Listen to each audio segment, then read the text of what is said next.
ताबूत में मैयत को दफनाने का हुक्म क्यों दिया गया?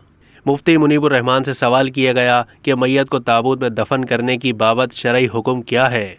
मुफ्ती मुनीबुर रहमान इस हवाले से कहते हैं कि फुक़हा किराम ने जिक्र किया है कि अगर फौत होने वाला शख्स मर्द हो तो बिला उज़्र उसे ताबूत समेत दफन करना मकरूह है, और अगर मैयत औरत की है तो उसे ताबूत के साथ दफन करना अफजल है।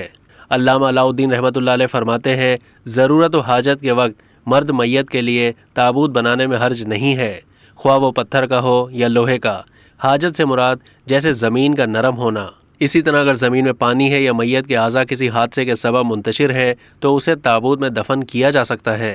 अल्लामा इब्न आबिदीन रहमतुल्लाह अलैह फरमाते हैं, अगर कब्र की छत हो और उसके ऊपर भी कोई तामीर हो, जैसे हमारे इलाके की कब्रें होती हैं, और ज़मीन में नमी ना हो और लहद ना बनाई गई हो तो ताबूत में दफन करना मकरूह है। ये भी फरमाते हैं कि औरत को मुतलकन यानी किसी उज़्र के बग़ैर भी ताबूत में दफन किया जा सकता है।